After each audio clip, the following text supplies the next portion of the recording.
Blog Talk Radio.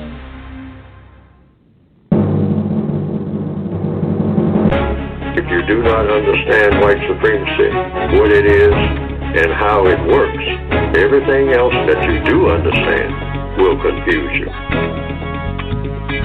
In all of these 9 areas of activity, economics, education, entertainment, labor, law, politics, religion, sex, and war.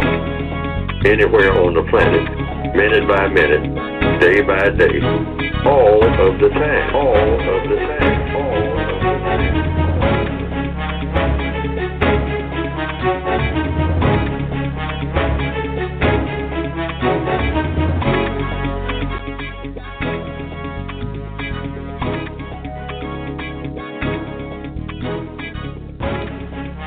Righty.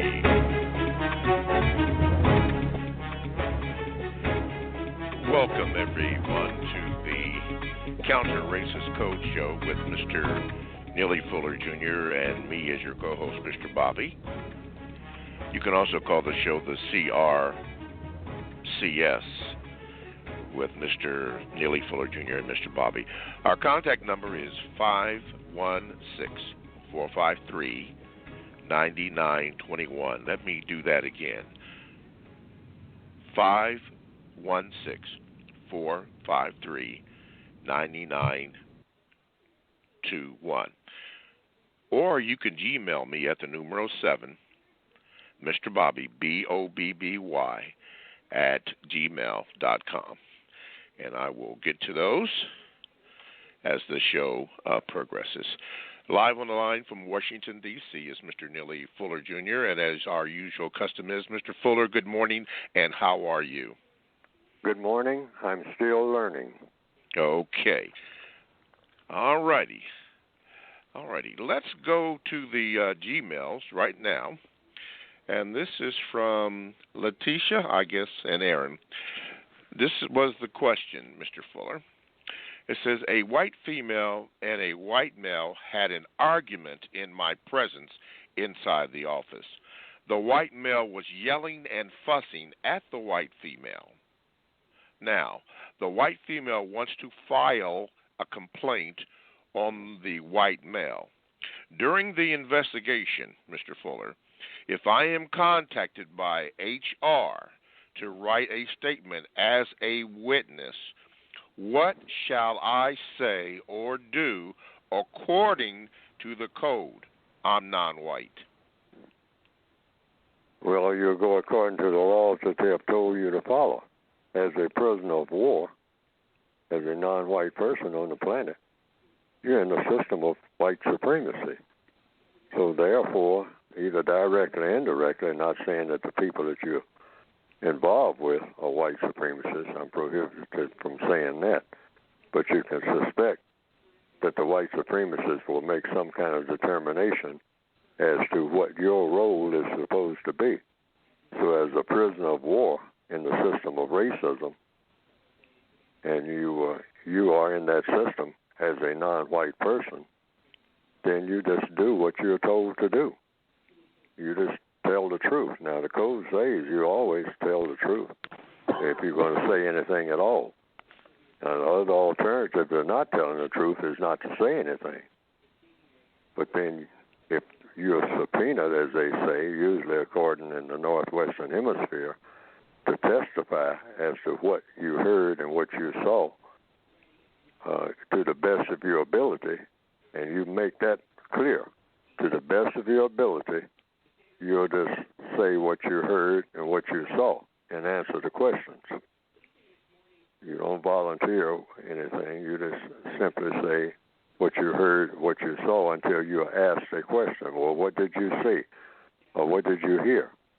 And if you can't recall exactly what it was that you saw and what you heard, then you simply say that. Tell the truth. You just say, well, there was an argument, but I don't recall exactly who said what, if that is the case. But if you recall exactly who said what, how it was said, etc., and ask the people who asked you to testify, do you have it word for word? And if you don't have it word for word, say you don't have it word for word. You know, but if they ask you, generally speaking, what did it sound like was being said? And you can say, well, to the best of my memory, just like you do when you make out a tax form. You say to the best of your, to the best of your ability. You are making out and you sign your name to that. Because you say, this, what I'm saying is true to the best of my knowledge and the best of my ability. But if you can't recall, if it was, you weren't paying that much attention or anything like that, you just simply respond in that manner. The same way that you would if you're in any court situation. You just tell the truth. Mm-hmm. Okay. That's know the what main it is. emphasis. I mean, and just answer questions, specific questions, as they are asked. Mm-hmm. And think about the answers that you're given. See, don't answer right quickly. I mean, and if the person says, well, speak up. Can't you pick up the pace a little bit? I mean, we're busy here. We got to keep this case moving. We got other cases, lady. So can you answer promptly? I mean, and you'll say, well, you can answer promptly. You answer that question. You can answer promptly, but you have to think before you answer, so you can give as accurate an answer as you possibly can. That's all. Okay. So the emphasis is on to tell the truth. Yeah, just tell the truth. And if you weren't paying attention, you say that. That's the truth. And when I wasn't paying much attention, I looked up and, there was a lot of confusion going on and back and forth. But I didn't have a recorder, and I didn't think I should be recording what other people are saying in an office situation. So it just seems like they were having an argument, and that's the best that I remember. Well, did Miss So-and-so say this, and did she say that? Well, if you recall exactly what she said and what she didn't say, or what she did say, then you say, well, yes, she said this, and what did he say? Mr. So-and-so, whomever. And you say, well, he said this. Now, try to remember now, they're going to ask you about exact words, because every word is important when you're testifying. Mm-hmm. And if you don't remember, you say, oh, I don't remember that. I don't remember, what he said something along those lines, I guess, if they tell you in court. And you say, well, it sounds like he was saying something about that matter, but exactly how he said it, I don't remember. Okay. I wasn't paying that much attention. Okay. So, again, to be straight about it, if you heard two people that were having a argument or discussion and it was loud, but you cannot quote exactly what he or she said, it would be best to say, it would be best to say, I heard the argument, it was loud, but I do not recall what was said. Would that be correct?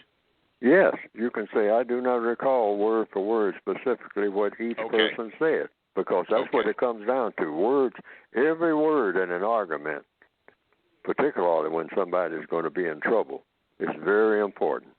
Okay. So you don't want to say anything that may say, where you let your mind wander and say, well, I think he might have said this or she might have said it. I don't remember whether she said it or whether he said it.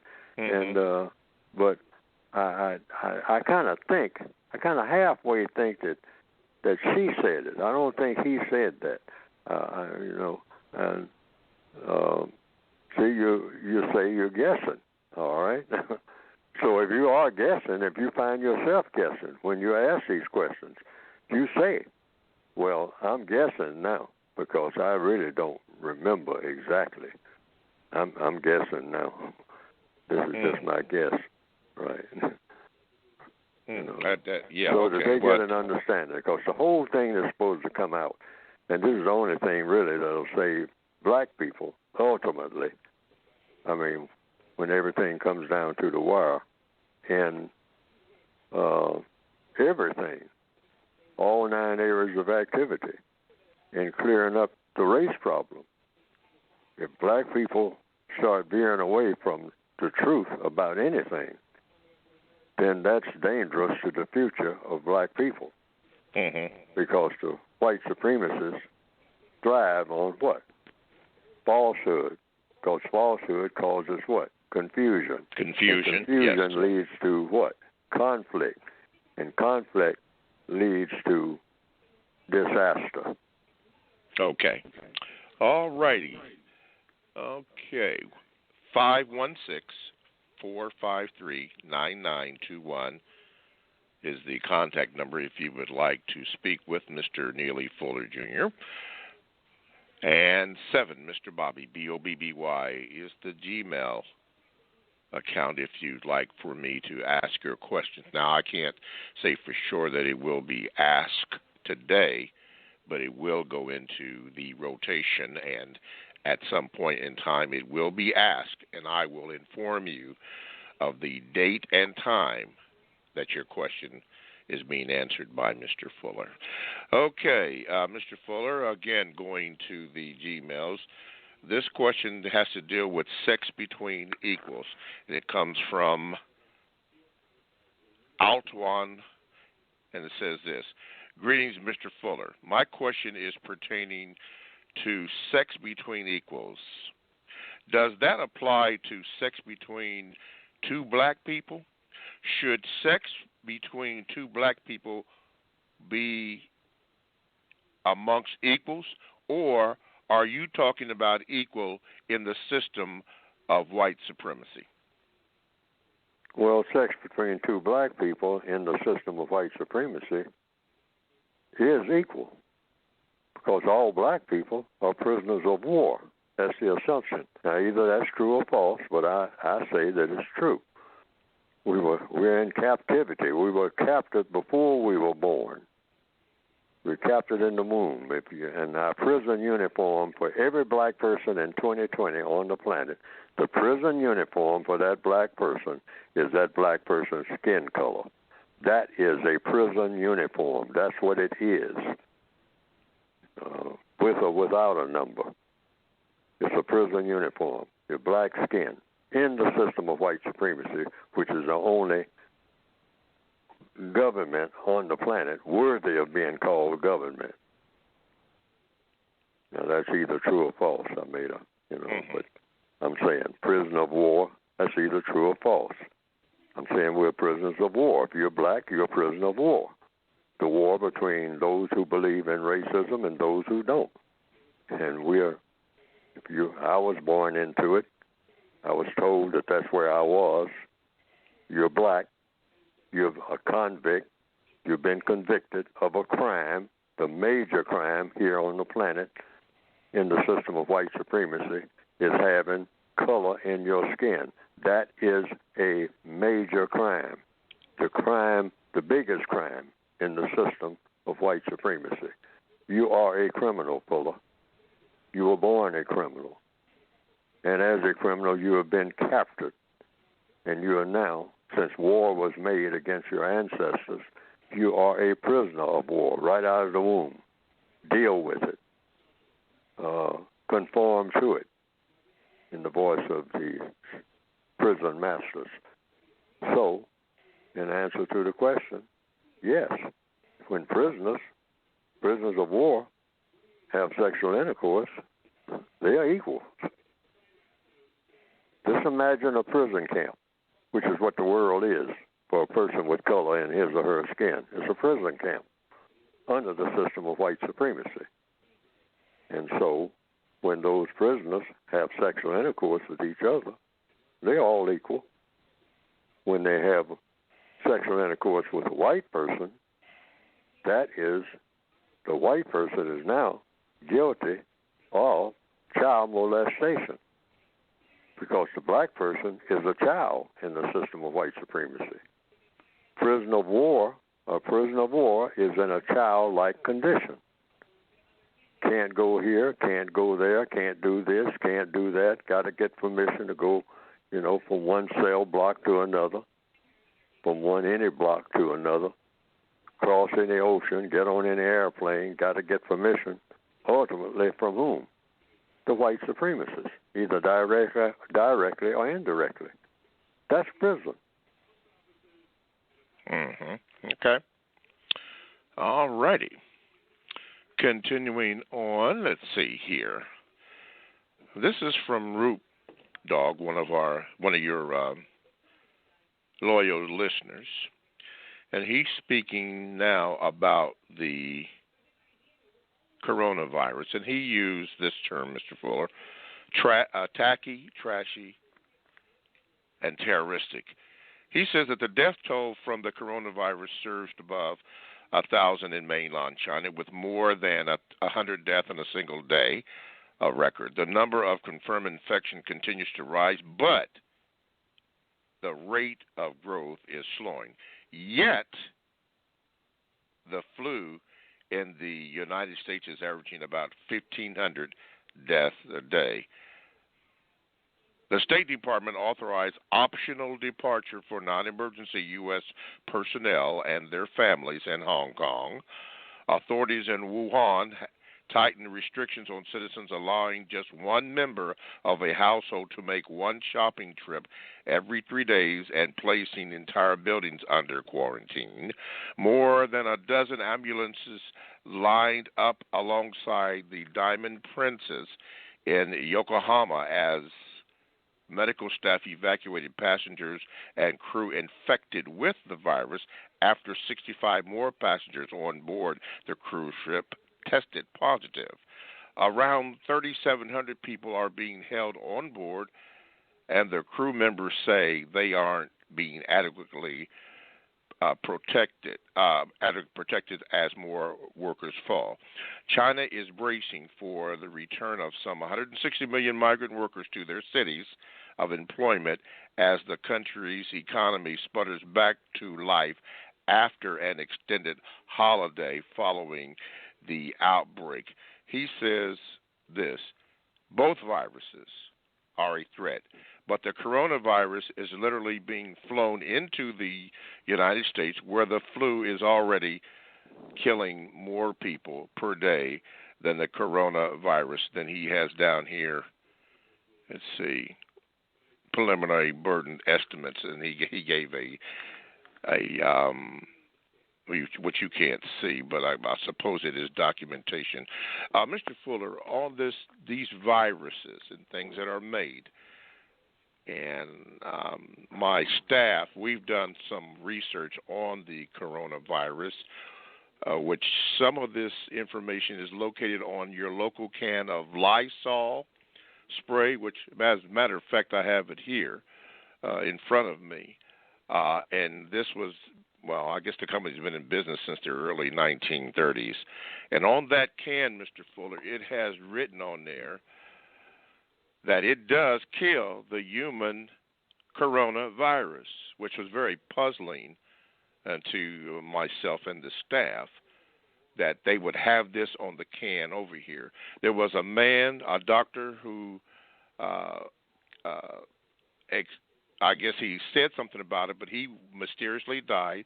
2 other reporters on this virus have disappeared.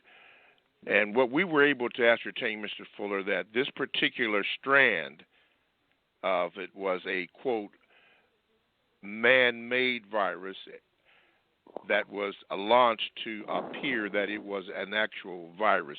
Mr. Fuller, with all this information going out, maybe some is true, maybe some is false, what does the code say as we react to all this? Because there are deaths, there's no doubt about that, and it does appear that people are getting sick, but what does the code say how we are to react when we hear things like this? In the system of white supremacy, according to what I've written in the textbook for victims of white supremacy, that people can go get by going to producejustice.com. in the system of white supremacy, whenever there is a situation where there is great harm, like death, like diseases, a significant number of non-white people, particularly mysterious circumstances, like any diseases, the white supremacists are the usual suspects. That's just a given.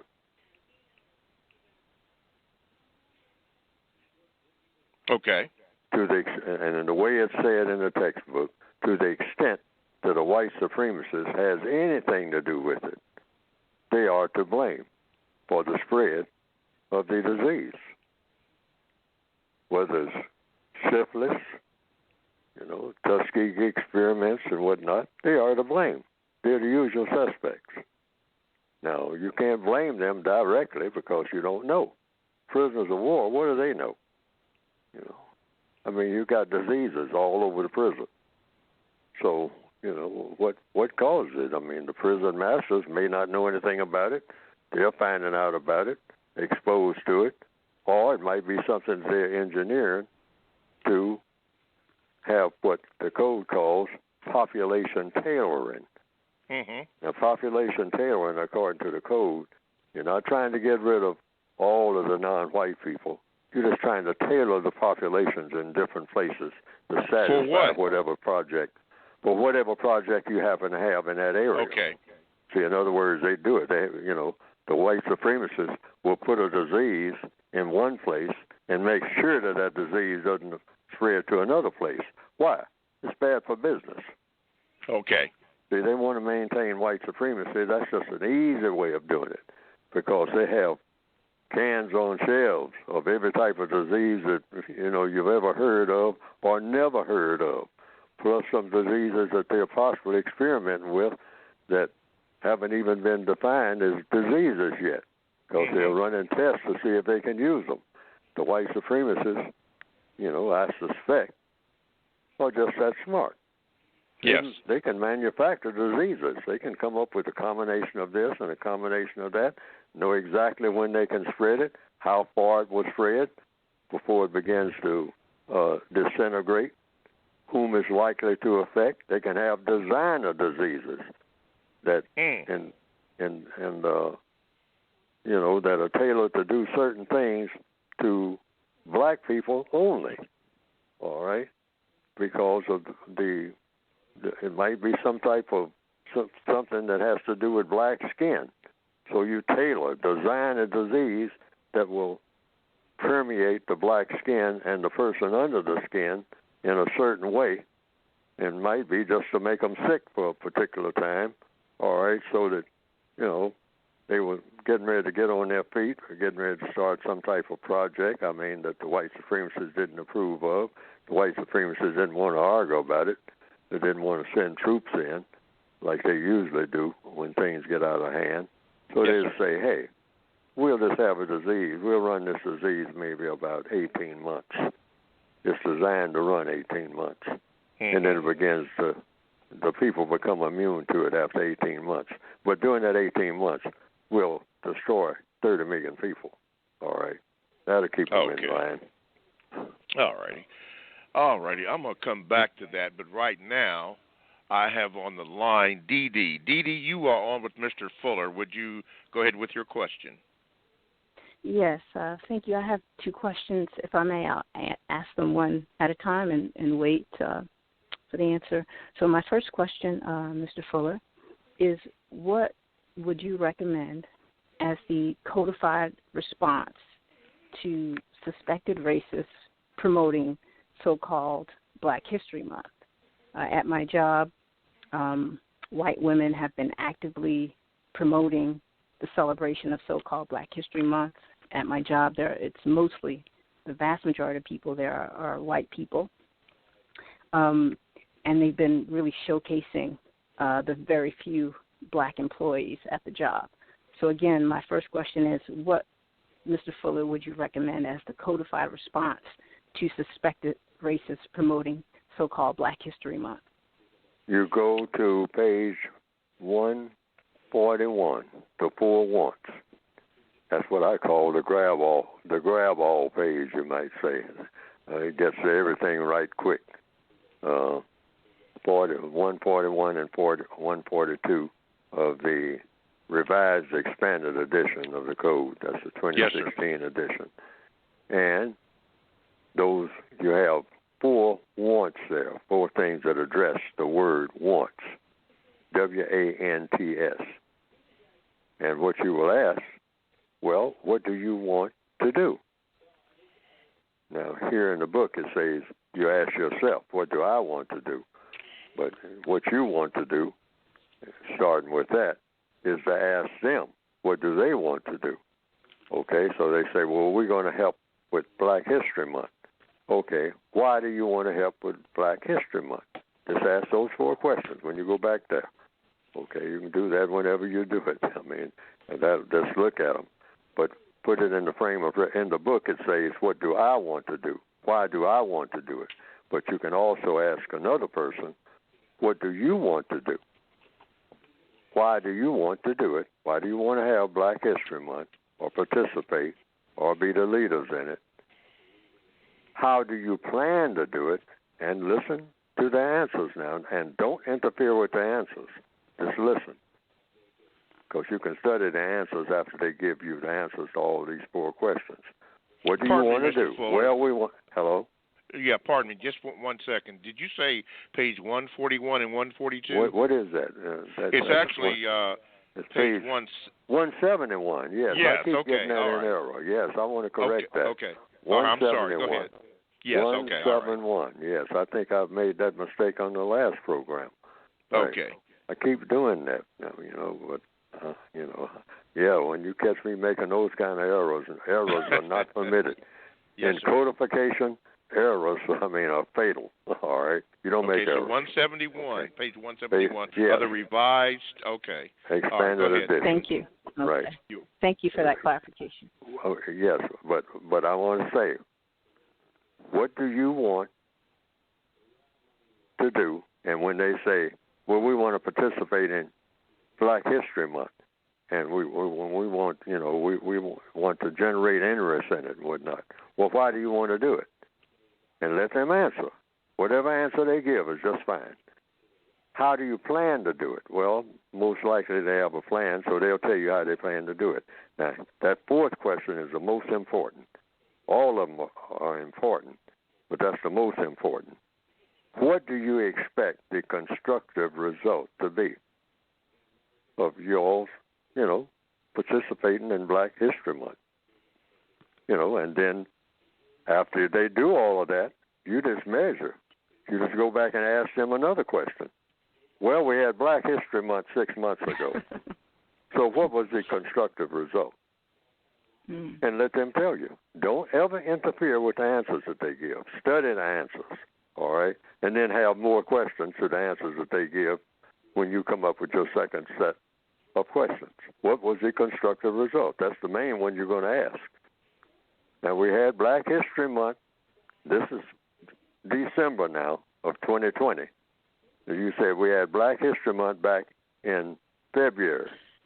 Now, here in this office, in this facility, what was the constructive result of us having Black History Month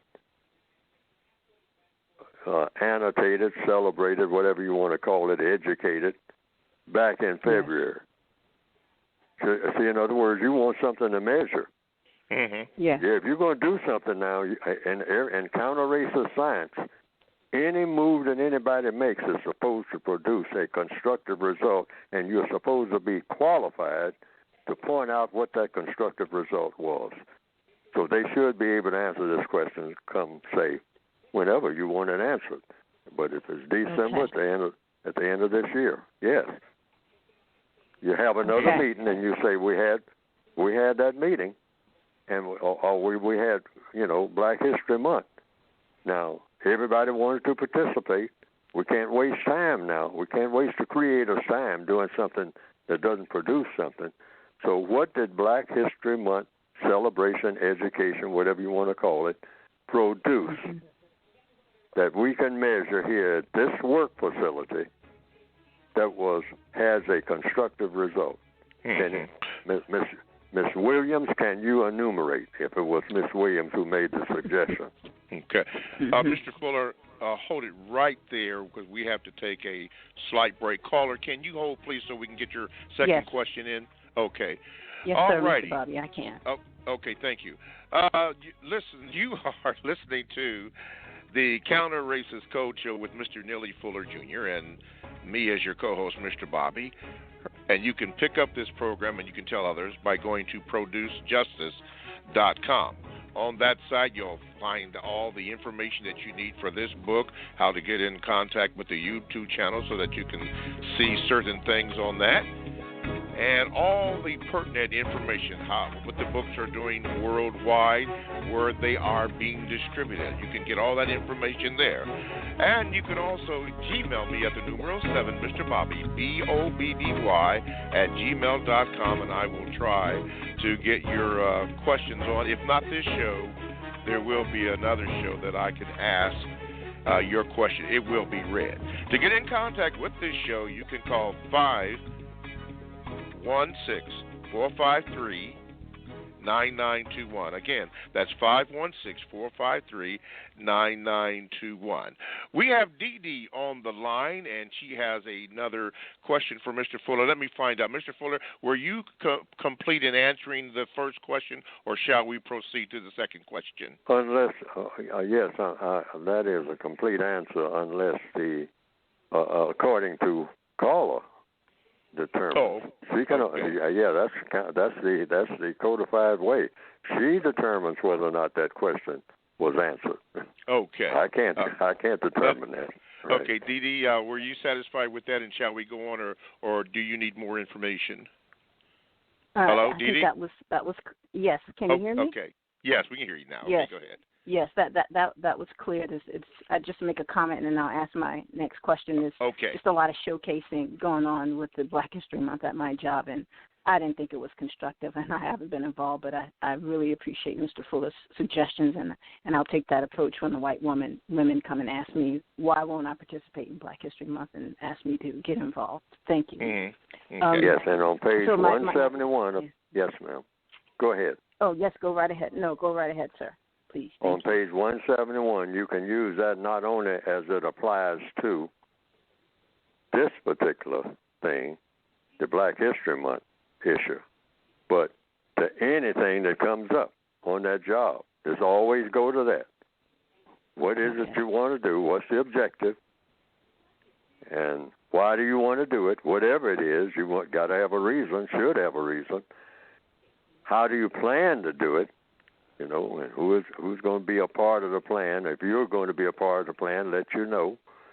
And what do they expect the constructive result to be? Because that's going to be the bottom line on everything that you are doing in that facility, not just when it comes to Black History Month. I mean, that's everything that goes on there, all the time, because somebody wants to do something all the time. Well, really, not somebody. Everybody wants to do something. But you want to know what the result of what everybody's going to do is going to be. Yes, sir. Okay, Dee Dee, would you like to continue, please? Yes, sir. So my last question is, I'm currently watching one of the movies that Mr. Fuller has suggested that has many lessons. It's called Cool Hand Luke. And I wondered, Mr. Fuller, would you mind giving me, I'm still watching it, I haven't finished it yet, would you mind sharing with me some of what you believe are the main messages that you identified in the movie Cool Hand Luke? Good well, question. The main thing is, individuality, because all of the movies that I recommend has that feature in it, some kind of way, directly and indirectly. And there's about 40 of them. And I say the individual, because the textbook for victims of white supremacy is directed to individuals. See, so the Cool Hand Luke was an individual in a prison system. And he had his own way of doing things, okay? But there's not a lot of lessons, if I recall, in that movie. I haven't seen it that many times. But that's the thing that stood out, the individuality. I mean, the singular thought. I mean, regardless of what everybody else was doing, Cool Hand Luke stood out. Not because he was just showing off or something like that, but because that's just the way he was. I mean, even the conversation he had with his mother and all like that. He was evaluating where he fit into all of this and found that he was in a situation that he really didn't intend to get into. He kind of sloppily got into it because, everybody makes mistakes, particularly prisoners. The fact that you become a prisoner means mistakes were made somewhere along the line by somebody. And that will definitely apply to all black people, okay? So that's the main lesson, that individuality that stands out, just like it does in Casablanca, just like it does in Bridges of Tokyo. The individual who empowers him or herself under all kinds of adverse conditions. And it also reveals systems. How you get caught up in a system, you better have a plan, a codified plan for handling that system, because the system is handling you. And Cool Hand Luke understood that right out the gate. Okay. So the main thing is the main point you want to emphasize to Dee Dee is what concerning that particular movie, Cool Hand Luke. Yes, right, and how he ended up. Always think about all of the movies that I have recommended, how everything pans out in the end. Okay, because everything that you do is going to have an ending. I mean, every black person. That's why on this program, because I see it in the paper every day, black people just keep doing the same things over and over again with the same end that is absolutely predictable. And particularly when it comes to guns and violence. All this killing that black people do among themselves. How it all is going to end? The person doing the killing. Now, how is that going to end for the person doing the killing? I mean, who think it's something cute going around killing people? How is that going to end for you? You keep doing that. You got away with this killing, got away with that killing, think you're going to get away with every killing? You may, but the odds are you're not. And then you kill all these people actually for what? For nothing. For nothing. For nothing. And you wind up being nothing, just like the people that you kill. That can't be emphasized enough. This nonsense that black people run around doing all this killing in the hood, particularly in the Northwestern Hemisphere and throughout the world, Brazil, wherever you go, that's a bunch of foolishness of the first order. And the code says anybody who does it and runs and hides and try to make it look like somebody else did it shouldn't be, since this is Black History Month. That's a lesson that should be learned. You don't cover for nobody like that. Stand by your work. That's what it's called in the code book. I may be digressing here, but I don't think I am, because in Black History Month, I mean, here it is, 2020. We're still engaging in that kind of nonsense. And it should be a part of the code, not just keep wringing our hands and talking about it. Somebody ought to do something. The something we ought to do, we got that correct, is you don't cover for anybody like that. If I go out here and kill somebody today, I don't make it look like somebody else did it. That's the first order of business. I let everybody know I did it. And if I had a chance to do it, I'd do it all over again. Why? Because I should have done it. Otherwise, if you can't answer like that, you don't have any business doing it. And nobody should show you any mercy, particularly if you run and hide and try to make it look like somebody else did it, because somebody's going to be accused of doing it. Okay. And if it's not you who did it, that's not justice. Okay. So any black person out here killing anybody right this minute shouldn't be covered by anybody, family members, anybody. He said, don't come here. Don't come here. I mean, you did it, keep running. Run as long as you can find something to step on. All righty. But Dee you Dee, ain't making your last step here. Okay. Dee Dee, thank you so much for your listenership and for your call. Thank you so much. Okay, thanks. Mm-hmm. All righty. Mr. Fuller, before we move on here, you made a similar a statement that made reference to the military maybe using disease. Now, these are my words, not yours, but as a weapon or chemical warfare. Do you know, in fact, if programs do exist, or you've heard of that, or what? I can't say that I was surprised, but you had mentioned that when you were giving that in relation to population tailoring and so forth. Do you know of or have heard of anything that militaries have done, not just the military here, but maybe planet-wise? I've heard of it and read about it. I heard of something called Agent Orange. Okay. Back during the Vietnam era, which was considered by many to be a war crime. I don't think anybody was punished, but somebody made up some chemicals called Agent Orange, and that people are dealing with even to this day. And then there are a lot of young black people hobbling around on one leg or no legs in a place called Angola from landmines. I mean, scattered all over the place. You go into a place and plant bombs and then go off and leave them. I don't think anybody manufactured any landmines in any part of that place called Angola. I don't think that ever happened. Mm-hmm. They were manufactured directly or indirectly by someone who is a racist or suspected racist. I do suspect. This is just a suspicion, right? And they wound up all over a place in what we call Africa, Angola, and they were all over the farmlands, people going out there trying to farm, and suddenly a bomb goes off that's been planted there years and years ago, decades ago, and the person can't farm. And now you got two children walking around with no legs. Okay. Because that's usually what the bombs are designed to do, blow your legs off. Okay. I'm going to come back to that because I want to ask you a question about that. But before we do, I'd like to take this time, Mr. Fuller, to have you speak very briefly about your book before we go to Dante's question. So could you speak about your book, please, Mr. Fuller? Yes, I mentioned about page 171. Get that straight first. That's in the book. And all through the book is things about what to do that are addressed. And I mentioned this in the earlier part of the program, talking about the movie Cool Hand Luke, addressed to the individual person.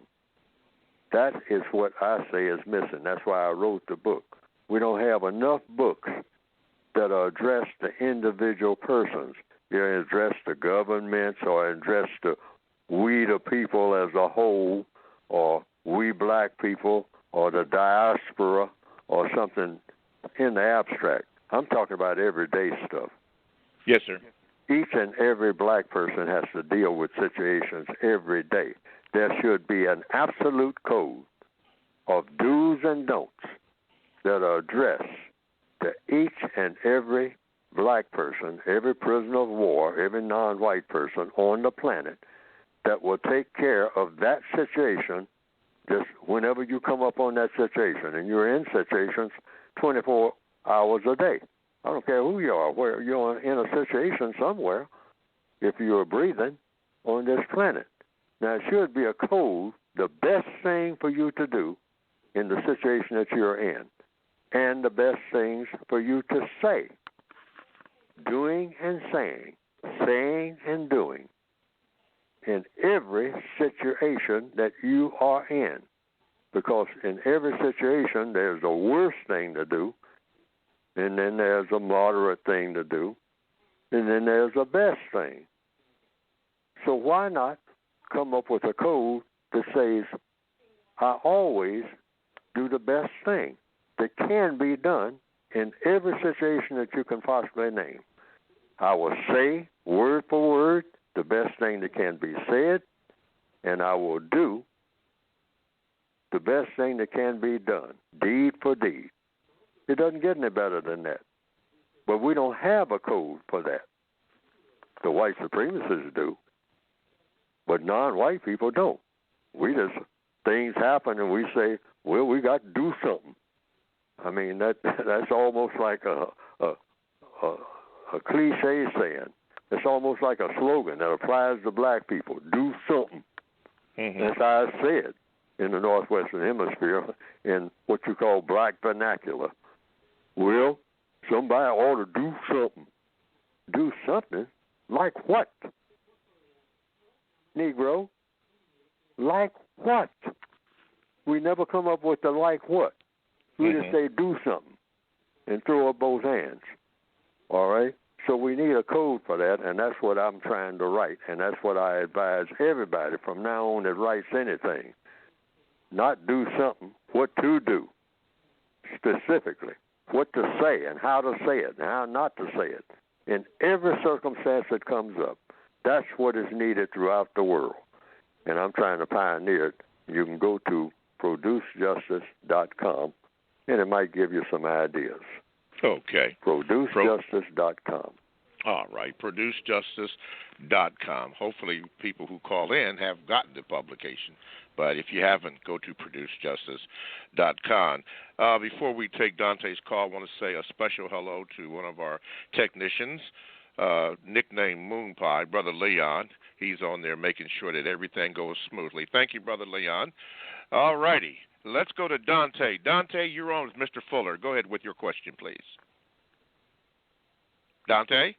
Okay, Dante, you're up with Mr. Fuller. Go ahead, please. Briefly last week. Hello? Yeah, go ahead. Yeah, start your question over with. Go ahead. So we spoke briefly last week, Mr. Fuller, and my question is, in the idea of producing justice and getting people who need help the most help, why do you charge for your book, and why is there not a digital version of your book in order for us to get it in a timely manner? I feel like the information that you have is so important, and yet there's like this time wall that's in between me and the book. I've tried to get it from multiple sources, and I'm almost at the point where I want to get on a plane to go and get a copy because I don't know how to get my hands on one other than trusting the system and waiting in time for one to be delivered to me. And then on top of that, another question that I also have in regards to that is how can we trust that they're gonna, like, why are they allowing this? Why are they allowing us to have this conversation and this dialogue? Because in the system of racism and white supremacy, we're only allowed to do what they allow us to do. And I recognize that as an up-and-coming data scientist. And I'm around some of the smartest algorithm and coding and programming people in the world, and I feel like they can sense that I know and that they're one step ahead of me all the time. Like, we're playing chess, and white has first-mover advantage. It's always been white versus black. So those are my two questions. What was your first question again, please? Why isn't the book available in a digital format so that I can get it immediately rather than, and then why is there a charge for it in the idea of... Mr. Fuller? I have inquired about that. I've inquired about what is digital format and what the result will be. It gets back to that once again, because I want it to be spread. Otherwise, that's why I wrote the book. I wanted it to be spread. But now, how to go about doing it? See how that gets into that plan that will have the best effect and at the same time sustain me in doing it. Because I have to be sustained in doing it, because a few years ago, some people were getting incorrect ideas about how to go about spreading the code ideology, and it got mixed up with a whole lot of other things. Now, that is a code no-no. Everybody, in order to have clarity and focus and to keep away that one thing that is deadly, confusion, you have to have everybody, the code has to be disseminated in a way that who is saying what is very clear. You can't have any mysterious, hand somewhere, because the white supremacists will exploit that to the hilt, where you start getting Neely Fuller's words mixed up with 10 dozen other people's words, and you don't know what Neely Fuller said from anybody else. No, Neely Fuller should be, to use a cliche saying that I don't particularly care for, but it works, I guess. Neely Fuller should be held accountable for what Neely Fuller says, and everybody else should be accountable for what they say. There shouldn't be any mysterious voices in this. And some people have told me that the book out there in digital form and whatnot, it will fail to do one thing, and that is keep me sustained, because I do get revenue from the book. When people want to donate to me, I say I don't take donations. I mean, I've stayed away from that because the white supremacists will start donating, all right? And the next thing you know, I'll get the big head, and I'll forget about what I started out to do, because they'll start tailoring what I'm doing. So, hey, I don't want that. No, not at all. See, the mind plays tricks. I'll start rationalizing if the money starts coming in. So I have to depend on the dissemination of the book in the manner that I'm doing and get the revenue. It's a pretty stiff price on that book. I understand that. But in order to keep doing what I'm doing, since I don't take donations, I have to do it that way. And in order to give some compensation, the title of the book has the word compensation, to everybody who helps me to do what I'm doing. That's just the way it works. Mm-hmm. So that requires, so I'm supposed to deliver, though, a package that helps the person that I'm delivering to. Like I said, if you don't get your money's worth out of this book, that is a failure of the book right there. I mean, it's quite a stiff price on this book, the textbook for victims of white supremacy. If you don't get your money's worth, according to you, I don't know what to do about that right now. I wish I had a system for rectifying that if you've already paid for the book, which I don't have, but I should have. If you don't get your money's worth out of what you're looking at, you should get your money's worth. You should be able to pay off. That's the compensatory way. Okay, let me interject here for the callers that are waiting on, because our lines are jammed. Just hang on, Mr. Fuller. We'll get to you. Dante, you had another question. Go ahead, please, with that second question. The second question was for me. Like, I've been diagnosed with schizophrenia, but I now realize I was just sensitive to the system of racism, white supremacy, and I recognize that they are listening to everything. They control everything. They manage encryption. They understand. From a programmer standpoint, they create all the technology that we're using. And our phones, our cell phones, our cells in themselves. And so why do you believe they're allowing us to do what we're doing now, to have this conversation, when I know they're listening all the time and they're watching? Good question. Mr. Fuller? Yes, I've answered that question to a number of people. In fact, I have introduced the question myself. Why do the white supremacists allow people like Neely Fuller to get any audience at all, to get heard at all? And the answer, according to counter-racist science, is obvious to me. Because I'm not effective. Now, people say I'm becoming effective, but the white supremacists don't care what you're becoming. They don't care about, something being born that's on the way. They just want to know, is it going to arrive? Is it going to get done? And I wrote a book, and I'm on the air now with one thing in mind: replace the system of white supremacy with the system of justice. That's what I'm trying to do. But the white supremacists look at what I'm doing and look at how many people are listening and how many people are acting on it, and they don't see anybody doing anything that's different from what they always do, talking the same way, having the same values for the most part. Now, they do study in detail, and they say, we don't see any glacial movement behind Neely Fuller, just like we don't see any behind any of these black people out here talking about black liberation and black history and whatnot. I mean, most black people are in terrible shape, And as long as I got them in terrible shape, they can say anything they want to. I don't care. That's the white supremacists. See, that's the way they think. I think that's my fear the most. You know, is I fear that I might be that person to take what you've done and make it effective. You know, currently I have a master's degree. I'm looking to pursue a PhD in logic and to, you know, tackle the concept of the confusion matrix in machine learning, which machine learning and algorithms is what's going to be huge in 2020. Once we have racist AI, racism, white supremacist AI, I feel like that could be the end of us. Well, I'll tell you, any effort that any black person is making to do anything constructive, the white supremacists got a plan up the road. See, it won't be obvious at first to cut it off. All right? I'm going to have to face that. And the one plan that they make that's always in place and has been in place since the beginning of white supremacy. They'll just watch a black person just like you watch a fish on a line or a mouse that's running around in a room. I mean, and the only thing that's in that room to eat is rat poison. All right? So the white supremacists, they just let you rip. They let you rip because they know what the ultimate result is going to be for all of your efforts. See, the white supremacists plan way ahead. And they say people like Neely Fuller are not going nowhere. You know, they're in the prison yard. They're in my prison. So, like, where's our hope, I guess? What's the point?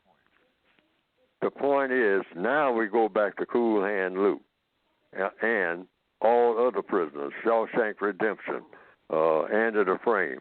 You don't have any option if you're in a prison except to try to erode that prison, if it's a world prison, and replace it with what it should have been in the first place, if it's an illegitimate prison, which is what the system of white supremacy is. So that's the point. That's an excellent question which you just asked. Well, what's the purpose when everything seems so hopeless? That's just it. You go forward regardless of everything seeming hopeless, because there's a law of the universe, and that is when you start going in a certain direction, once you make up your mind, you're going in a certain direction. The direction that you are trying to go to starts gravitating toward you. I guess you can call it the yin and yang of the universe. It does. It's like when you ask a question, the answer to the question starts gravitating toward you. Why? Because you are the person who initiated the question. If you never initiate the question will never gravitate toward you.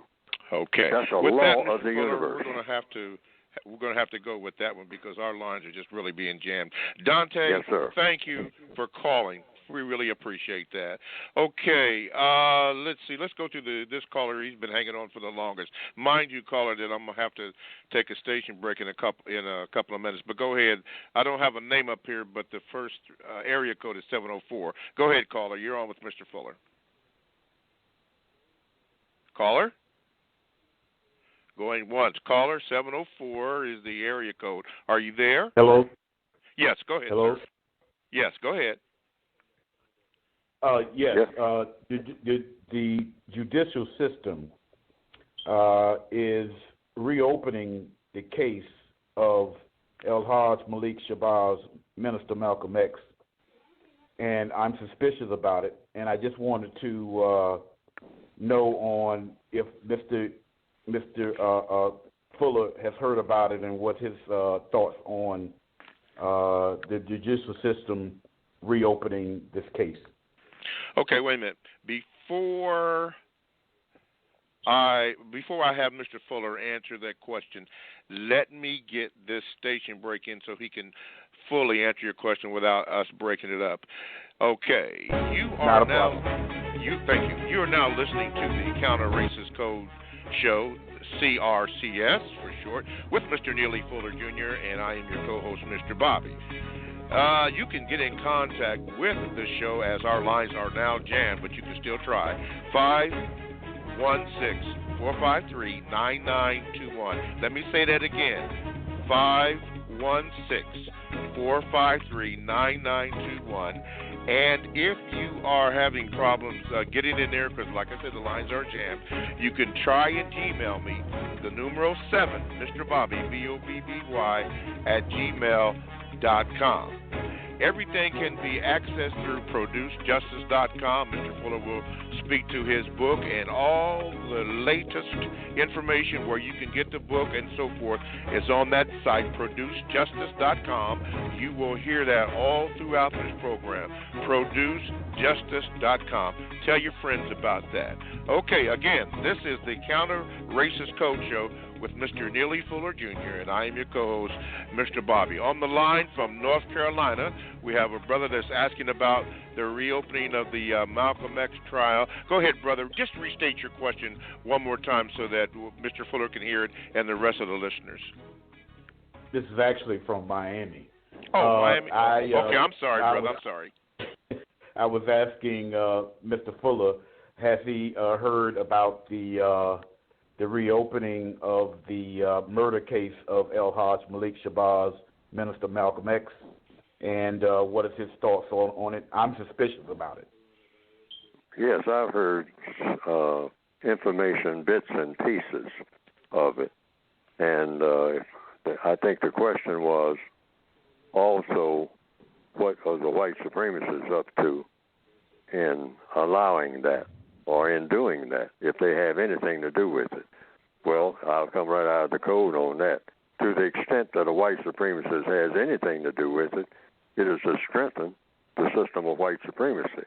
Now, it's something I noticed back in the 1960s, that the white supremacists appeared to me to periodically round up a bunch of black people and put them in what the code calls greater confinement, what we call jail, because we're already confined. I mean, if you're anywhere on the planet and you're black, you're confined. But they put you in greater confinement, what we call penitentiaries, jails, et cetera, et cetera, et cetera.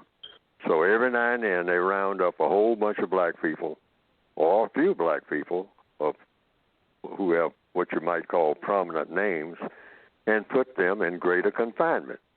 And they keep them there for a long period of time. And then black people are directed, all of their attention is directed towards what? Free so-and-so, free Stokely Carmichael, free this person, free that person, free Nelson Mandela, free Winnie Mandela, okay?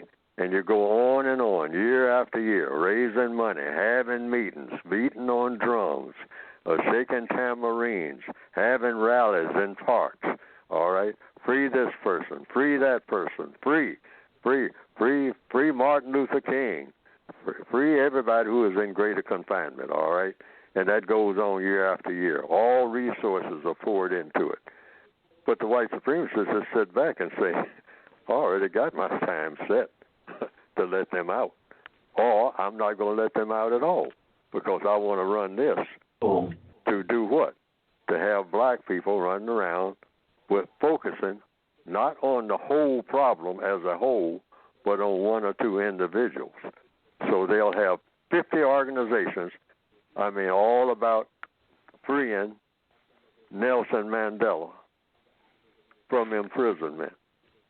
When the white supremacists say, I can open these gates and let him go anytime I want to. And they're walking around with their picket signs and raising money. That means they're not paying attention. They've left the farms and whatnot to walk around with the picket signs. That's exactly what I want them to do. So that when they get back to the farm, the harvest won't be in and they won't eat. Now they got to come begging to me after ridiculing me for not releasing Nelson Mandela. Oh, these people, I got them. I got them like puppets on a string. Why? I was here when they were born, and they were born in captivity. So I know how they think. So I can just tie them up doing a little bit of this and a little bit of that and a little bit of over yonder when they should be doing other things, because they know that if I got somebody locked up in greater confinement, I can turn them loose anytime I get ready. And I let Mr. Mandela out when I got ready. They didn't make that decision. I made the decision to let him walk. Not only that, let him be president. Okay? And over in other parts of the world, I hear that, my plan is, rather, since I make all these plans, the white supremacists, the most powerful organization in the world, I got a plan to have one in the Western Hemisphere, a black president. Okay? But that's my plan, too. And I'll have everybody flock around, tears in their eyes and all that. But I'm going to keep the grip on everything that matters. And I'll let a little bit grip off of them every now and then, here and there. Appoint one black person here, appoint a black person there. I'll sit back and let that run for 50 years. Then I'll make another little move. But they will never be out of this prison. Ever. Yes. Okay. All right. Thank you, my brother from Miami. Thank you. Continuing on the phone lines, let's go to Imani. Imani, you are on. What is your question for Mr. Fuller? Okay. That actually is my name. The previous caller. Oh, okay. I'm sorry. Okay. Well, anyway, you're on with Mr. Fuller. Go ahead with your question. No, I've already asked my question. My question was about the reopening of the Malcolm X. Okay. Okay. I apologize. I'm just looking at the screen. No here. problem. Okay. Thank you, my brother. Okay. Yes. I have let's see. Imani, are you online? At least that's the name that's up here. The area code 786. Are you there? Yes, that's the that's same you. person. Yeah. Oh, okay. I understand what you're saying. Okay, and Mr. Fuller answered your question. Okay, I got it. Yes, sir. Okay. All right, thank you. My bad here. We're trying to get that in. Let's see here. Let's see. Somebody at no question here, and the area code is 214. You're just listening. Okay. All righty. We will work it out. Mr. Fuller, before I go on here, and you use the word that I know that you hate, which was, or dislike, maybe hate is a little bit too strong. That word was accountability. These going back to the military question or population tailoring, and you mentioned that Agent Orange was one of the things that was done, one among many. I think no one has, as far as your knowledge, if I'm incorrect, has gone to trial or been put up with. There is no, if you will, accountability for this action. I'm asking. The system of white supremacy doesn't allow for any accountability for anything other than the system of white supremacy is alive and well. That's it. Accountable. Well, the white supremacists say, what do you mean by that? I mean, I don't have to answer to anybody. I don't answer to name somebody that I answer to. I don't have to jump when anybody says jump, except to another, we jump with each other.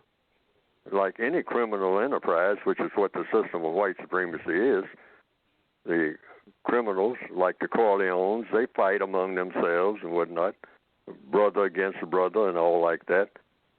They fight so-called civil wars, but that doesn't help the hired help, all right, unless they want it to help. One brother says, well, I don't like your style of running the family business, so they fight. And whoever wins the fight, that's the style of running the family business, which is racism, that's going to be used. One white supremacist says, well, we're going to walk around and call every black person the N-word all day. That's my style. That's a style.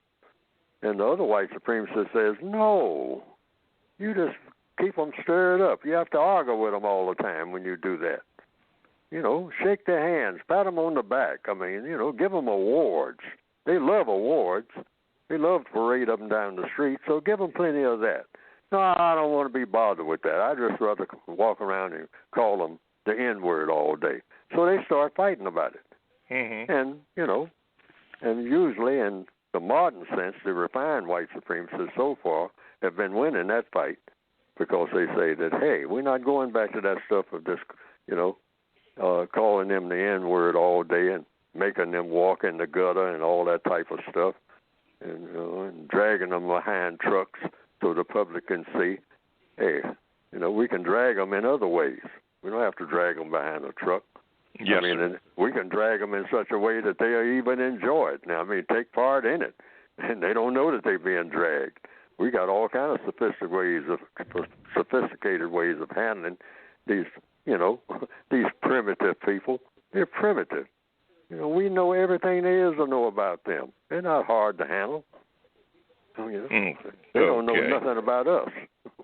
Okay. Let me go to Gmail here before I get to Dante. Gmail says this, Mr. Fuller. My name is Travis Harmon Smith from Michigan City, Indiana. By the way, he gave me permission to use that name, or else he wouldn't have written it. But anyway, located in the Chicagoland region. And Mr. Fuller, I've been listening to him throughout my college and my career as a news reporter.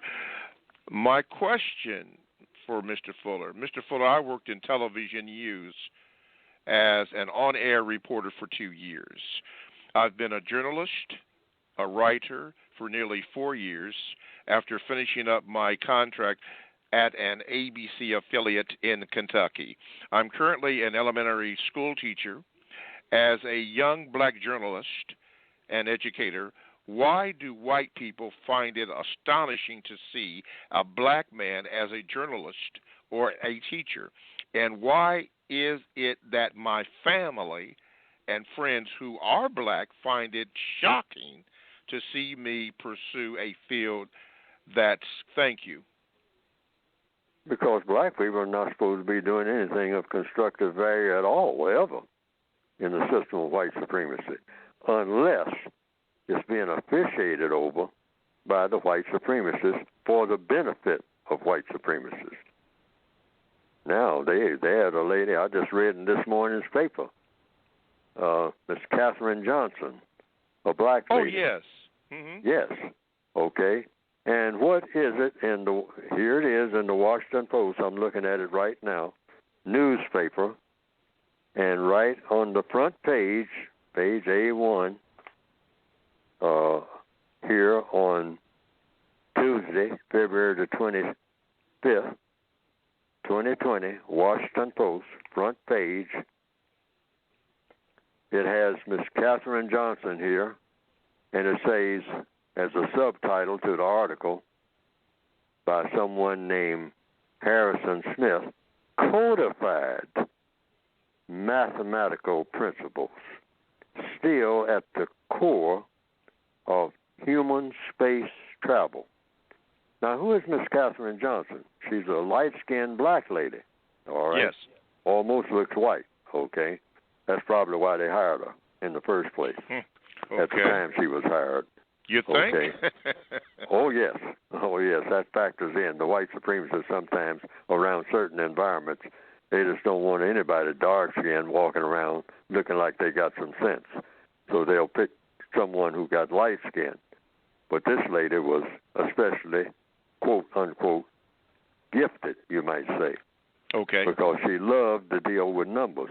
And it turned out that her numbers turned out to be the best numbers for the whole space program of any one individual, according to what I'm reading, in the space program. The way that she could calculate. Now, this is talking about going to the moon and back. They said she came up with the best set of figures of anybody for doing anything.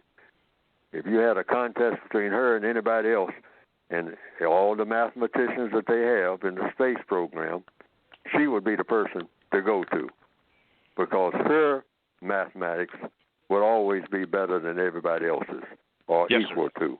This is the picture that I'm getting. And here again, let's look at this title here. Codified mathematical principles. See, the very thing that I'm saying should apply to black people in everything that we say and do. We need a code. What is a code? That every time you do it, just like this lady, Miss Katherine Johnson, she said, this is guaranteed to work. That's what a code does.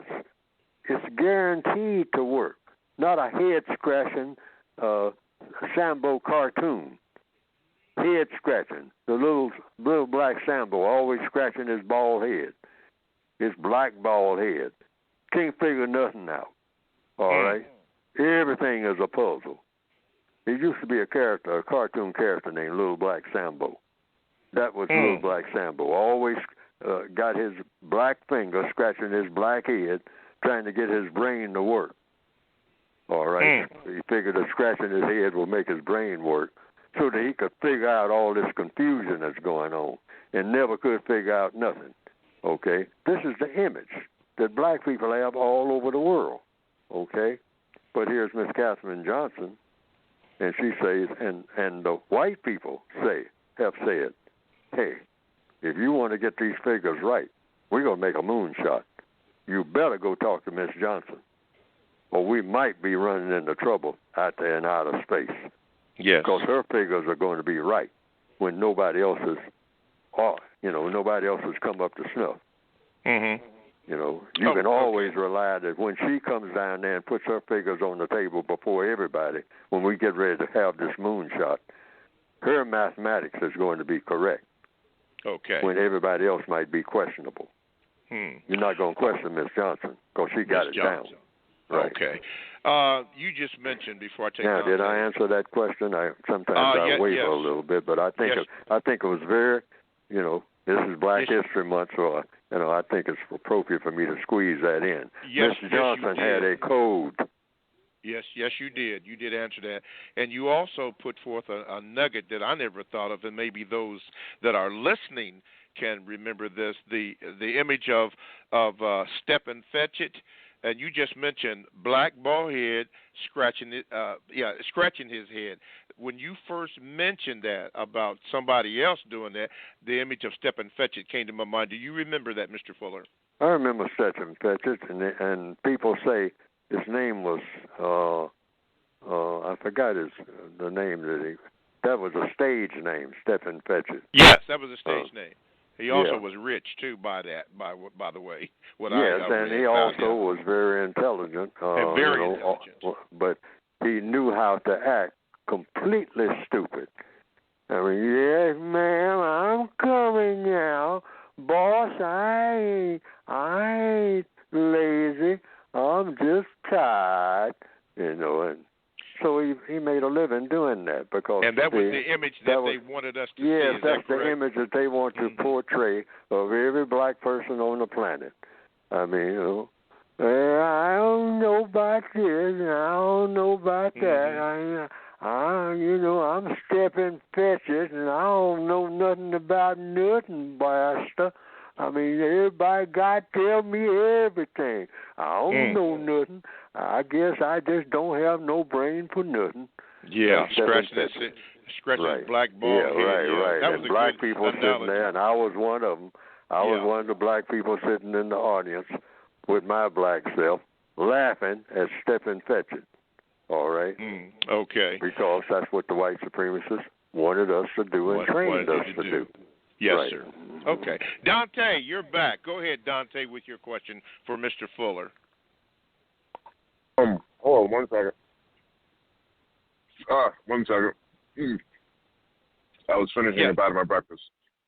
Mr. Fuller, my question is, I was listening to some about your other recorded podcasts in which you talked about maximum compensatory justice. And I have to say that the concept of leaving someone in a room that has killed someone with just, to be alone for the rest of their life until they decide to go apologize to the person they killed with a gun with one bullet. It was really hard to hear, but I understood your perspective. And so I wondered, at the end of this system, when we do find a place where we have justice, do you believe maximum compensatory justice should be what white people get in result for all the murders that they've committed over the thousands of years that they've controlled us, or should they get a clean slate just like they did when slavery was taken away in the United States? They were all essentially pardoned of the murders and the sins they've committed against us. I guess I want to understand, how does maximum compensatory justice, how does that system work if we're not going to punish racism, white supremacists, when we do finally get to a place of justice? If I understand the question, it comes right down to what is justice according to the code. Now, this is a made-up definition that I have in the textbook for victims of white supremacy that you can get by going to producejustice.com. I made up a definition because I didn't like any of the definitions that I saw or heard about in different dictionaries, encyclopedias, etc. And I didn't like them for a mathematical reason. I guess my question is more in regards to maximum compensatory justice, where you're talking about someone who's killed someone should be left in a cell alone with a handgun with one bullet and be fed one meal a day and not interact with anybody. That's a different definition of justice. No, that's a different. No, wait a minute. They're getting them mixed up. See, that's why I said you have to really read the code book in order to understand. That's not maximum compensatory justice. That's two different things altogether. That's why I don't prefer, I will put it that way, to talk about that ninth area of activity at all on the radio, because it becomes tangled. It becomes misunderstood real quick. See, so a person has to separate that from something like maximum emergency compensatory confinement. That's two different things. Maximum emergency compensatory action for justice, that's what I meant. I apologize. Is separate from maximum emergency compensatory confinement. Maximum emergency compensatory confinement comes under law. It doesn't come under the ninth area of activity.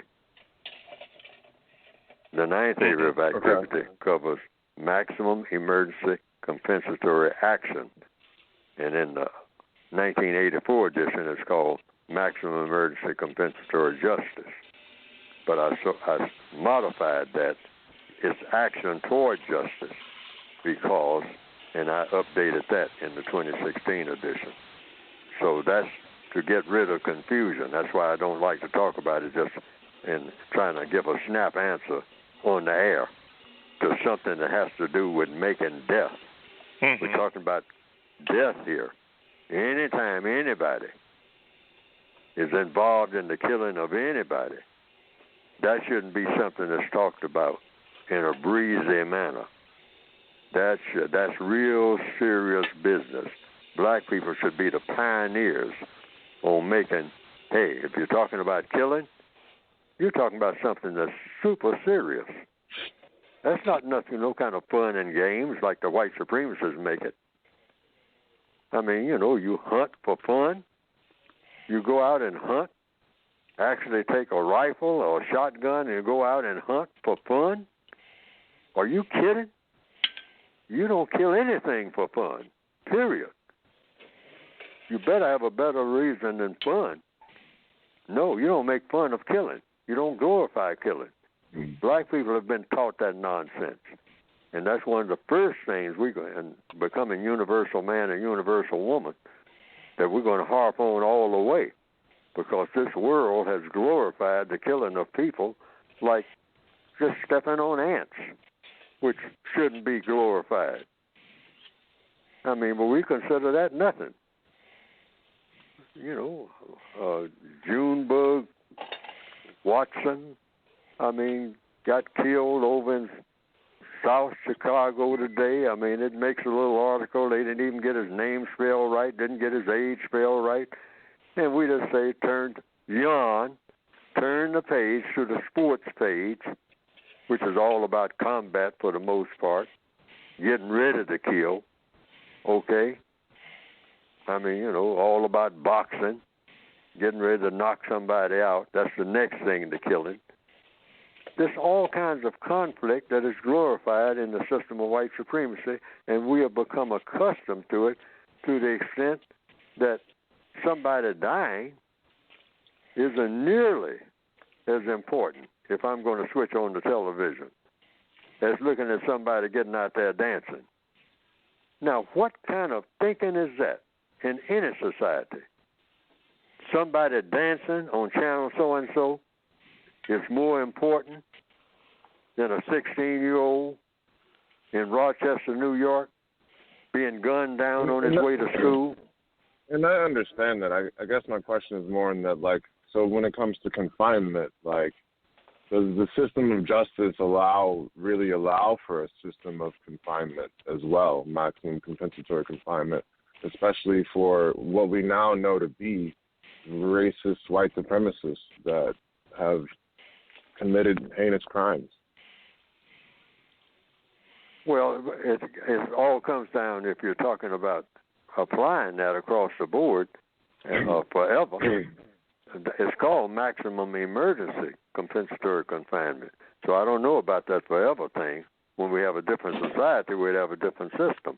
But under this system, anybody who kills anybody willfully, deliberately, and unjustly should be put into maximum emergency compensatory confinement, meaning some type of jail situation, and kept there until that person who willfully, deliberately, and unjustly, it's got to be, I'm not talking about self-defense.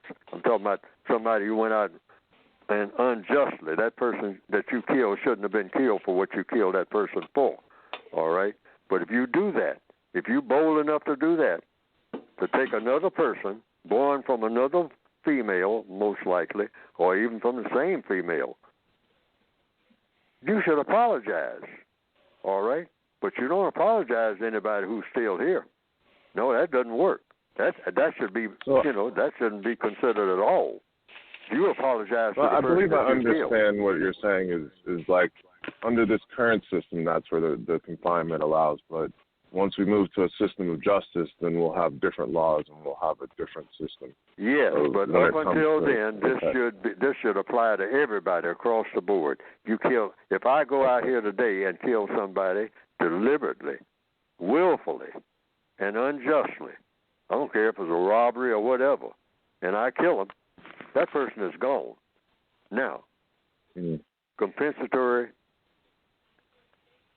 confinement, maximum emergency, compensatory confinement means Neely Fuller, after having done that, should be put in a cell of some type with the weapon that I used to kill that person, because that's my friend. That was my accomplice. That was my good buddy in causing somebody's death unjustly. That person is gone. I got to apologize to that person. That's the way the law goes. Now, the only way I can apologize to the person that I killed is to go where they went. Now, and I should be put in this solitary confinement because I shouldn't be allowed to talk to nobody ever again. All right, because the person that I killed is not going to talk to anybody, as far as we know, ever again. Not anybody here, okay? So that's the way that works. You get what you put out. And the best person to get it from is yourself. So the weapon that you use, preferably a gun, you'll have one bullet in that gun. You sit there and look at that weapon forever until you decide to use it, because you'll never talk to another person again other than yourself, because that's who you should talk to. Since you're so smart, keep teaching yourself what is smart and what isn't smart. Nobody's making you do nothing, because nobody should be hired to kill another person for killing somebody else. This thing of, what you call, the death penalty, the way it's handled, you're hiring somebody to kill somebody. That should be banned forever. No, the person that did the killing should keep doing the killing. And the next person that person to kill is the person who did the killing. In other words, you kill yourself. It ain't no better than that. Right, it doesn't get better than that. Thank you, Dante. I'm up against the break, which I have to take, Mr. Fuller. Thank you, Dante. Okay, thank you. All righty. Thank you. All righty. Let's do this. You are now listening to the Counter Racist Code Show with Mr. Neely Fuller, Jr. I am your co-host, Mr. Bobby. And if you would like to join the conversation, which we've had many calls today, and thank you, you can by calling 516-453-9921. And if you'd like any information on books, which we will have Mr. Fuller speak about in a few moments, how the book is selling, and any other information that you may want or desire, you can go to producejustice.com, and everything you need for codification and all types of information concerning that is on that site. That is producejustice.com. Okay, my name is Mr. Bobby, and I am the co-host of the CRCS, Counter Racist Code Show, with Mr. Neely Fuller, Jr. We appreciate your calls today, and you can continue to call by calling 516-453-9921, or you can Gmail me at the numero 7, Mr. Bobby, BOBBY, @gmail.com. Now, I can't promise that I will get to it today, but your Gmail at some point will be read. Okay, let's see here. Let's go to Jay. Jay, you are now on with Mr. Fuller. What is your question? Good morning, guys. First of all, I just want to say I appreciate you, Mr. Bobby, and I appreciate you, Mr. Fuller. Thank you. Yeah, for doing this podcast. Like, it's so important. I feel real fortunate to have a direct line to Mr. Fuller. Let me get to my question. Basically, it's about organization and how to surpass, the divide and conquer tactics that are used by white supremacy, and also the ignorance that a lot of people in our community seem to almost cherish.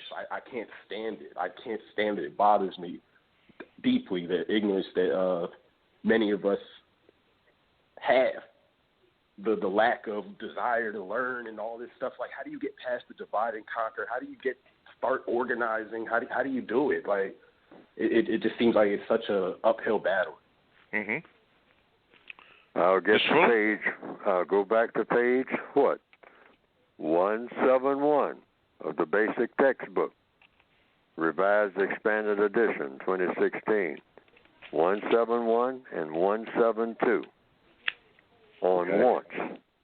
When you talk to anybody, see, people interact with.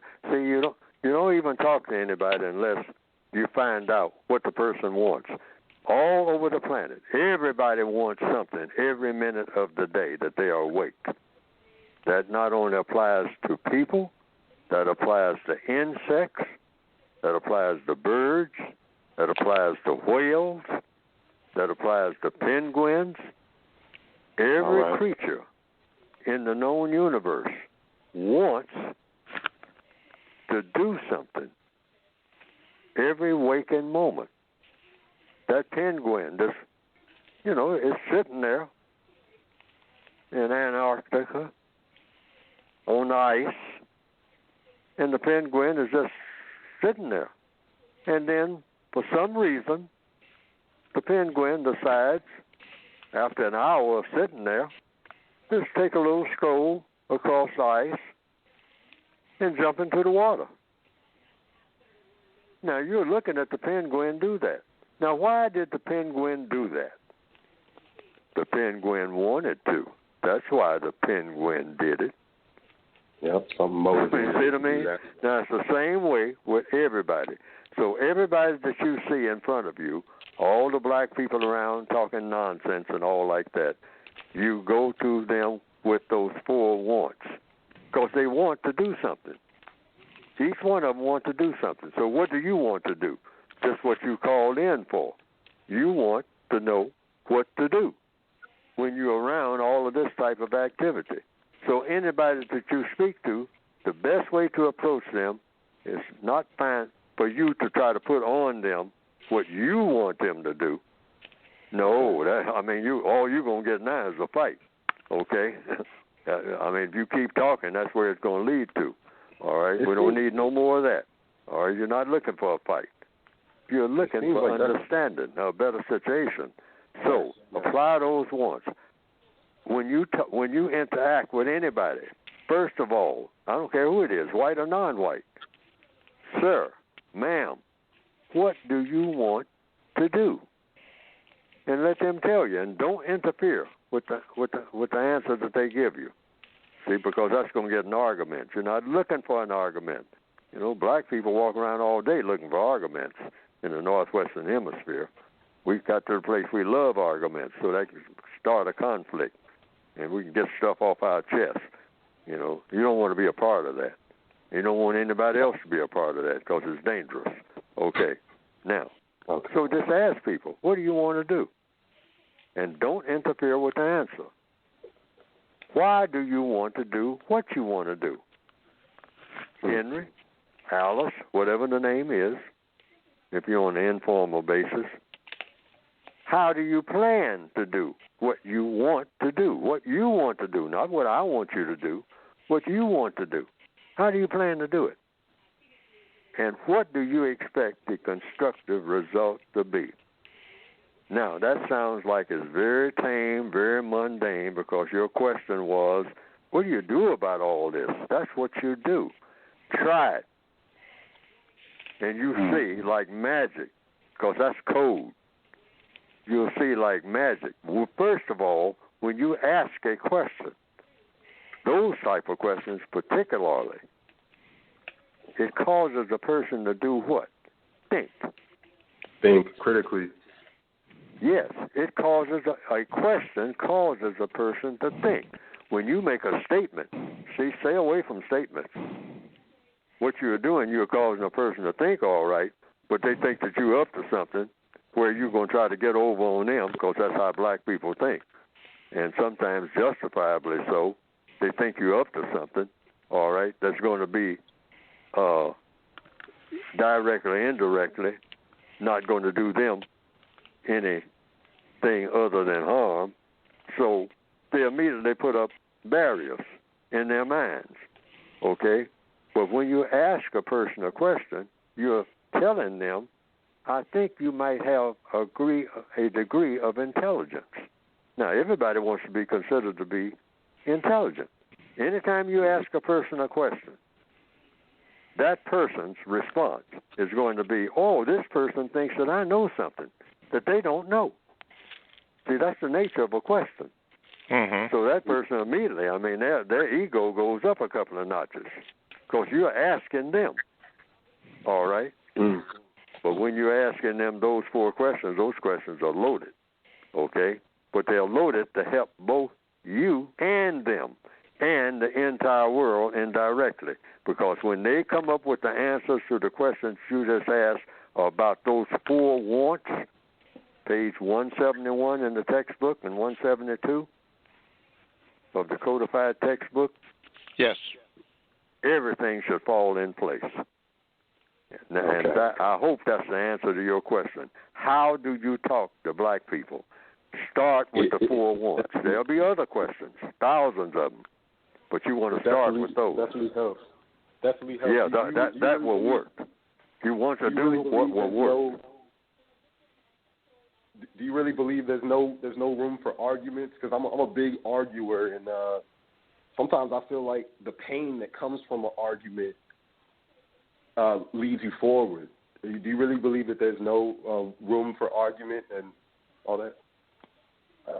There's never room for argument when it comes to the prisoners of war called black people of the planet Earth. Argument should be out of our vocabulary, period. We never participate in an argument. Now, what's the difference between an argument, and a conversation? See, black people should have nothing but conversations, never have an argument. Now, what's the difference between the two? And how do you execute the difference? Okay, the difference is an argument is designed to win arguments. Yes, sir. A conversation is designed to solve problems. Okay? Okay. An argument Okay. is designed to win arguments. But a conversation is designed to solve problems. Now, how do you have a conversation? Stay in the question lane. Let the other person lead you to where you intend for them to go. Lead you for where you intend for them to go. Because they're the first ones that got there, all right, by their own answer, like those 4 wants. When he gets to that 4th question, what do you expect the constructive result to be? Now, you say you plan this armed robbery. That was the 3rd question. How do you plan to do it? Say, I got 3 pistols here, man, high powered. I mean, I got 2 extra clips for each one of them, okay? And I'm going down here to this bakery. I mean, I'm going to take care of business. I'm going to walk out with some money. Now, that's your plan, okay? Now, what do you expect the constructive result to be? We getting this money. No, you just ask them. Now, when they wind up, you talking to them now through a glass or through a wire fence or something like that, 3 months later, because they've been running their plan all over town, all right? But now the result wasn't constructive according to them, because now they're locked up or dead, okay? But if they're locked up and you're talking to them, you can just ask them that 4th question again. What was the constructive result of your last robbery? See, because robbery gets to be good. You carjacked somebody one time at the filling station, it worked. You did it a 2nd time across town, that worked.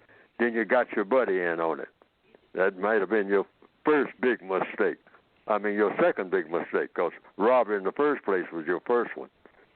Right. Carjacking people at filling stations, you had already made a huge mistake for the rest of your life. Okay? Yes, absolutely. Whether you know it or not. That first robbery you pulled was your first big mistake in your life. Okay? And 3 months later, when you pull that 5th one with 3 of your buddies, this time they caught one of them, because that's all they needed. Y'all jumped out of the car and went in different directions. They chased one. They caught one. But every law enforcement officer knows that. That's all we needed. We just needed one. Once we get one, you're good, buddy. All right? We got you. All right? Oh, yeah. Because that's the way that works. All right? Yes, but you didn't think that through. I've seen First 48 enough times to know that's true. Oh, yeah. Black people look at TV all the time and see what's happening in that holding room and go right out 15 minutes later and do the very same thing that they saw that guy who's now in that holding room do. Now, what kind of logic is that? Yeah. And we do that over and over again. I mean, we're worse than Stephen Fetchit ever could be. All right, Jay, thank you so much for your question. Thank you, appreciate it. Thank and you, keep on listening. Yes, sir. All righty. Mr. Fuller, let's see here. Let's do this before we talk about your book, which we love to do. This comes from Black Speak. It says this, Mr. Fuller, many whites like to say racism and white supremacy are not the same. Many say blacks can be racist and can also be black supremacists. Mr. Fuller, can blacks be racist and black supremacist? Not in the system of white supremacy. You can't have 2 supremes, and you can do this in a singing group like Diana Ross and the Supremes. You can have 3 or 4 in a singing group. But in counter-racist science, you can't have but 1 supreme at a time, or in a whole lot of other types of sciences. You got 1 supreme. When you say supreme, it means doesn't go no further. Don't get no top, Can't have 2 tops. You can have 2 tops on different bottles, but they're different bottles, I mean, you got a top and a bottom. That's the way that works. So if you got white supremacy, the whole world run by a system called white supremacy, you don't have another supreme. You don't have communist supremacy. You don't have capitalist supremacy. You don't have Christian supremacy, Muslim supremacy, Jewish supremacy. You got white supremacy when it comes to non-white people, and you don't have nothing else. That's it. I mean, there's no such thing as a religion or any politics in the system of white supremacy more powerful than the system of white supremacy. No philosophy. All of the poets walking around writing poems and whatnot. Neely Fuller writing a book about white supremacy. I mean, nothing supreme about his book. It's just one supreme. Mm-hmm. There's no such thing as counter-racist supremacy. No such thing as black supremacy. You can't have black supremacy in the system of white supremacy. That's not logical. That's not mathematical. That's not code. Mm-hmm. There's no way that'll fit. Now, a black person walking around talking about I'm supreme in the prison yard. So what? Let him talk. I run the prison. Let him say that. Why? You know, he said it. He just said what he said. Is he running anything? No, he's just running his mouth. Yeah. Here it is, Black History Month. Black people talking about we're the smartest people on the planet. And the white supremacists say, just keep thinking that. I got you exactly where I want you, which means you will never get smart enough to get out from under me, which is where you are with your black smart self. Wow. Okay. With that being said, let's do this. Mr. Fuller, it is time for you to speak about your publications. So go ahead, Mr. Fuller, and speak about your book. Well, indirectly, I've been speaking about it, or directly, all day long so far in the last, time I've been on this program, and that is the compensatory counter-racist code. Now, people have asked me, Fuller, this book that you got, is that the entire code? And I answer, according to the code, no. The entire code is when all problems are solved. Because you have to have a code in order to solve problems. Like Miss Katherine Johnson. She solved the problem of how to get to the moon and back, okay, by mathematics, which is what you have to have. So we need a mathematical code for solving the race problem, rather than just a whole lot of slogans. We come up with slogans about every 3 or 4 years. I mean, black power, black power, black power, foaming at the mouth. And nothing changes. And then we come up with another one. I mean, this, that, I am a man, make a big sign, strut up and down the street, chest out, dark shades, whole 9 yards. But nothing changes. Why? It ain't codified, that's why. You got to have details that go with the sign about how to get it done. How to get it done. That's what's scary. All right? But I tried to write a book called The Textbook for Victims of White Supremacy that I hope is the beginning of a long code for getting it done. But everything in it, in the book, is supposed to help you to get it done and replace it with something better. Something better? What would be better than white supremacy? Justice. Meaning what? Guaranteeing that no person is mistreated and guaranteeing that the person that needs help the most gets the most constructive help. That's the compensatory definition that's in the textbook for the word justice. And you can get the basic textbook and the word guide. It's 2 volumes there, but it's basically the same book. People asked me years ago, about, their second question after saying, is that the whole code? And I said, no. The whole code is when all problems are solved, okay? But these are guides. And I said for my contribution, if you want to use that word, and I don't particularly care for that word contribution, my effort is in these 2 volumes to solve the race problem. That's what I'm trying to do. I don't think that I haven't done it so far. The books haven't done it. So that means I got to keep thinking and rewriting if I can, if it takes more than this. But this is an excellent send-off that you can get by going to producejustice.com. And everything that is suggested in these 2 volumes, which is supposed to be 1 volume, but I couldn't get it crowded into 1 volume. Everything that is suggested is supposed to work, depending on the circumstances. Otherwise, it's got no business in the book. Go to producejustice.com. Producejustice.com. All righty. Let's see here. Let's go to the phone lines. Forgive me if I am mispronouncing your name. Ikwani? Hello? Right here at... Yes. How do you pronounce your name? I'm trying. It is Ikwani. Ikwani. Okay. Anyway, yes, you're on with yes, Mr. sir. Fuller. Go ahead. Okay, how you brothers doing this morning? And sisters as well. Still learning. All right. Still learning, my brother. Go ahead. Thank you. First, I want to appreciate you guys both, especially your great guest, Dr. Neely Fuller, for your. I know you said you didn't like this word, but your contribution. Yeah, just Neely Fuller. Fellow prisoner.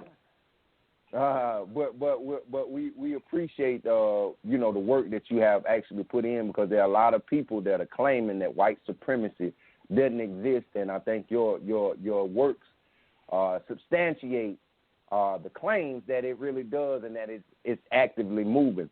My question to you is that in a time where we have so much scholarship, so much scholarly work that kind of taught me to look back to whence we come, Africa, the continent of Africa that is still being robbed. I asked Runoko Rashidi, where is the place out of all the 120 some odd countries that he's gone that he was able to see the African will, African supremacy cultivated the greatest? He said nowhere outside the Nile Valley. So we are thankful for your works that you guys have given us. My question is, there is this new thing that I'm actually encountering with trying to go back to find my roots on the continent. There are a lot of people that are claiming, hey, Egypt wasn't in Africa. It was right here in America. There are a lot of people that are saying, well, hey, you saying that you're African, that is not true. You're actually from America. I'm not sure if you guys have actually been met with the same ideology. I know outside of Ivan Van Sertima, with all the other main scholars, this wasn't really popular until today. So I'm wondering if this has or is linked with anything or having anything to do with white supremacy, or is this thing something that's true?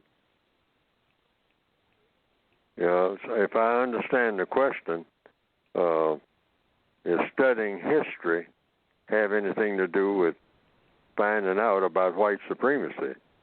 And the answer, I guess, logically speaking, is yes. Because first of all, what is history? History is everything that ever happened in the known universe and unknown universe before the beginning of time and since. That is history. Everything that ever happened, every rock that's at the bottom of the ocean is there. So that rock has a history. How long has that rock been there, sitting there? They say 40 trillion years. Okay, well, 40 trillion years of history of that rock. Where was the rock before it became a rock? At the bottom of the ocean. Okay, Right. What's the history of it? So it comes down to, why study history anyway? And I came to the conclusion, and I put it in the textbook, to solve problems. Now, That's right. the race problem has never been solved by anybody in recorded history. Otherwise, we'd already have a code book on it. Recorded means somebody wrote it down. So somewhere there would be a book that all you'd have to do is pick up that book and read it, and you got everything you need in that book that would tell you how to solve the race problem now. But there is no book that I've ever heard of that is designed to solve the race problem, and the race problem has never been solved in recorded history because we're facing it now. So I'm saying it's such a thing as having to do something for the first time. I took the position that the system of white supremacy has never been overcome in recorded history. Now, maybe there was some white supremacy, 2 million years ago, and somebody knew how to deal with it, and so they dealt with it, and it disappeared. But then it came back to life, and so we became a part of it. Now, that could be. I don't know. But I haven't heard of anybody since the beginning of white supremacy who has come up with a formula for defeating white supremacy. Otherwise, we wouldn't be having this conversation right now. Exactly. So there's nothing in history, this is Black History Month, that will tell me what to do about white supremacy, because it's never been done. All righty. Thank you, caller. The evidence shows that. Yeah, evidence shows that. Thank you, caller. Thank you, guys. Hey, all right, thank you. Hey, James, if you answer it quickly, you say you have a comment. If you say it quickly, we can squeeze you in. Otherwise, we'll have to get you next week. Go ahead, James. Okay, I'm going to be brief. Well, good morning. I hope you're doing well. The reason why I call is because I would just like to say to everyone in the listening audience worldwide that I strongly suggest that you seriously consider purchasing the book, because I've been trying to figure out how to solve the race problem for several generations and several decades, and Mr. Fuller's book, I think points people in the best direction that I've ever heard of. More work might need to be done, but I think that's a good starting point as compared to anything else that I've been exposed to. I just wanted to say that. Okay. Hey, is this the James from North Carolina?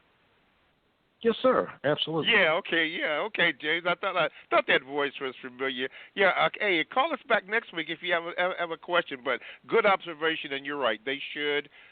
I believe anybody, but this is just my personal belief. If you are listening to the program, you need a guide, and that book will help you to understand. So thank you for your comments. Thank you for your contribution. And can I squeeze in one last thing if possible, sir? Yes, sir. I just want everybody around the world listening to this to take this seriously, because we're in a war. But if you really listen to what Mr. Fuller says and you consider the logic behind what he says, please consider purchasing that book, because we need assistance in winning this war and making this world a better place. That's all I have to say. I know you got to get ready to go, but take care. All right. Thank you so much, James. All righty. Gigi. All right. Thank you. Gigi, your 7 questions, as I mentioned to you when I emailed you back, I will have to ask them over several times length of the program, but I will address them and have Mr. Fuller address them. I will do that for you. Gigi usually uses the a Gmail, but don't be afraid to call in, Gigi, unless you're at work. Okay, for all that have listened to the program is the Counter Racist Code Show, or CRCS, with Mr. Neely Fuller Jr. I am the co-host, Mr. Bobby, and to get in contact with the show, 516-453-9921, or you can drop me a line on my Gmail, 7 Mr. Bobby, the numeral 7 Mr. Bobby, BOBBY @gmail.com, and I will try to read them. And if I get familiar with you like I did with James, and by the way, I did not tell James to call in, but glad he did. Call in and do that and purchase the book, because we need the book. Okay. Thank you for all my technicians, my Moon Pie Man, and Robert, and all those and all you have listened. Thank you for making it a great show. This has been the Counter Racist Code Show with Mr. Neely Fuller Jr. and co-host Mr. Bobby, and we hope to see you next Tuesday. Have a great day. Mr. Fuller, still learning. We'll see you, and thank you. Thank you.